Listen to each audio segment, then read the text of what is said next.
Hi guys, and welcome back to my channel. So for today's video is gagawa na naman tayo ng panibagong video. And this time is magsa-set up ako ng Blurams Smart Home Camera Home Light 720 pixel. Pili ko tong product na to sa Lazada.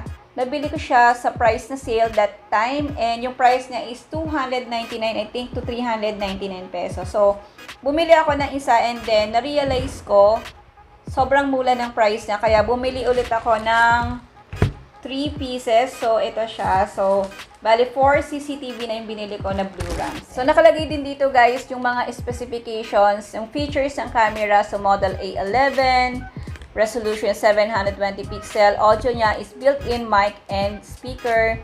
So, lahat ng mga information na kailangan nyo is nakasulat na dyan. So, open na natin tong Blurams CCTV. By the way guys, naka-plastic siya kaya lang inopen ko na siya. So, ayan. But anyway, papakita ko muna sa inyo kung ano-ano yung mga laman nitong Blurams. So, ito yung kung ano-ano yung mga kasama niya. So, may kasama siya ditong, ito siya, manual, and this one, sticker. So, siguro kapag idikit natin siya sa wall, syempre sticker. And of course, yung kanyang CCTV. So, ito siya guys. So, ganito siya kaliit. Pakita ko lang. And, namumove siya ng ganyan. So, ito lang siya. Ayan. Sobrang liit lang niya. And also, this product is from China. So, may kasama siya dito mga screw. Of course, yung kanyang cable and adapter. Ang na-expect ko talaga sa mga CCTV is mga mahal. Around 4,000, 5,000 to 10,000. Pero, buti na lang may nakita ako ng affordable CCTV. And ito yung gagawin natin guys. So, magsiset up tayo ng CCTV. So, ilalagay ko to sa aming bahay. And, ayan. So, start na tayo mag-set up. And, let's go to our screen recorder. So, before tayo mag-start, kailangan muna nating isaksak yung kanyang cord dito sa likod ng saksakan ng CCTV camera dito sa ilalim. And, make sure na naka-plug yung CCTV sa saksakan. Guys, is we have to download the app na Blurams. Since ako na dinownload ko na siya kanina and yung gagawin natin for today is open na lang natin siya. Then click open. And then after that, click lang natin yung Republika ng Pilipinas kung saan bansa kayo nakatira. And then click natin yung sign up. Since wala pa tayong account, kailangan natin mag-sign up kay Blurams. And then lagay natin yung ating, then click natin next step, then enter natin yung ating password,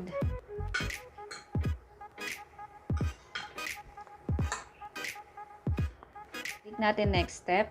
Kailangan natin i-confirm sa ating email. Kailangan natin to confirm that you want to use this email to log in to your account.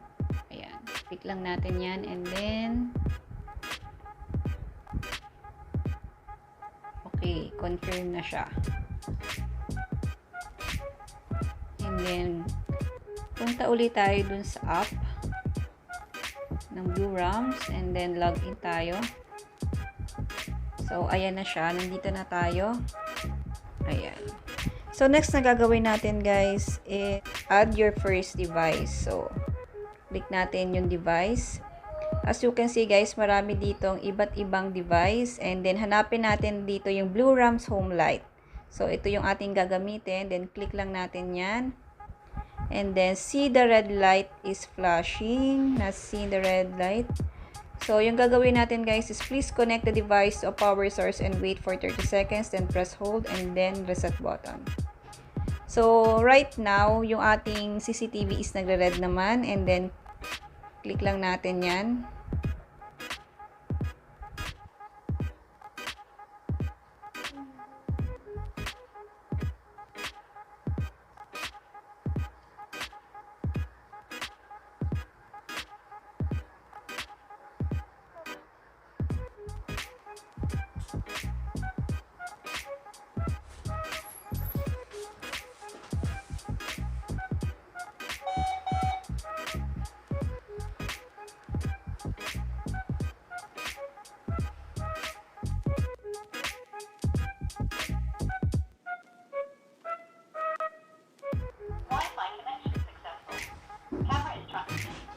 Ayan guys, successful na daw yung ating connection and back to home page na tayo.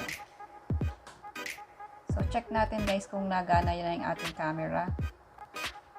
So, ayan guys. Gumagana na yung ating camera. So, nakatutok siya dito sa tapat ng aming... So, nagkaroon ako ng problem kanina kasi ang nangyari guys is dalawa kasi yung wifi namin. Dalawa yung pangalan ng wifi and nakakonect siya isa 5G kanina. So, itong Blurams na CCTV camera is hindi siya supported ng 5G. Kaya ang ginawa ko, dahil dalawa yung pangalan ng aming wifi, kinonect ko siya dun sa hindi 5G. And now, ayan, gumagana na siya. Ito yung ating Blurams CCTV na 720 pixel. So, ano naman yung mga features natin dito sa baba? So, para makita nyo yung live na mga footage natin sa CCTV is kailangan yung pumunta dito sa mismong home. So, ito siya dito sa mismong device. And, ayan, yan yung ating actual video.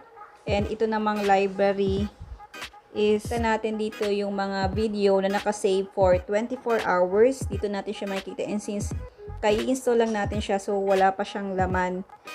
And, ito naman discover is pwede tayo rin dito mag-save dito ng mga video dito sa cloud service yan para kung gusto nyo hindi na kayo gumamit ng memory card, pwede kayo dyan mag-save. And pwede rin natin itong iset up yung Alexa na voice. Ito namang nasa dulo guys, ito pa yung other features ng CCTV camera natin.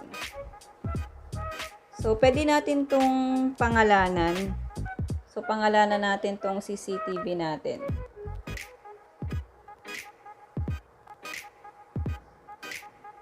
So, ito siya. Pangalala lang natin.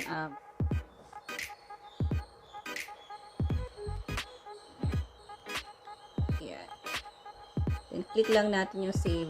So, yun na yung ating pangalan ng CCTV. So, ayan lang guys ang masishare ko sa inyo. So, medyo nagka-problema tayo. So, ito palang si Blurams is hindi siya supported ng 5G. So, kailangan pumili kayo ng hindi naka 5G na Wi-Fi. Dahil nakapag-connect na tayo ng isang CCTV, ang gagawin naman natin guys is ite-testing natin kung magko-connect ba ulit yung isang CCTV sa ating phone. So, ito na yung ating first CCTV and then ang gagawin natin guys is maglalagay ulit tayo ng isa pa. So, click lang natin tong add button and then sa taas and then click lang natin yung home light and then click ulit natin yung see the red light is flashing and then lagay ulit tayo ng ating PLDT Wi-Fi password. Then click lang natin yung next.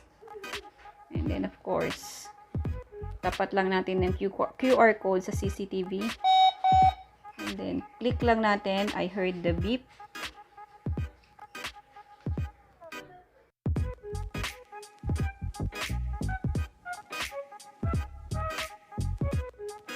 Lumabas na yung success. So, ito na yung ating pangalawang CCTV. So, skip lang natin yan.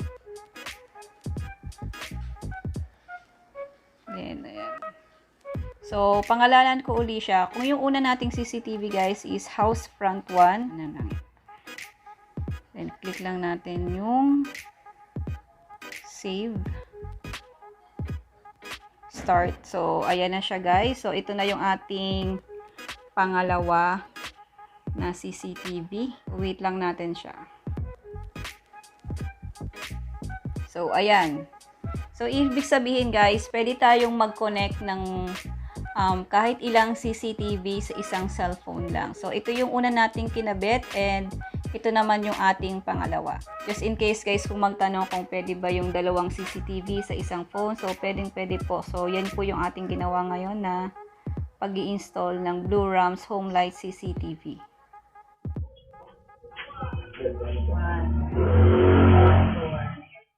Yan guys, ganun lang pala kadali mag-set up ng Blurams Home Smart Camera CCTV. And again, thank you for watching my video and see you again in my next video. Bye!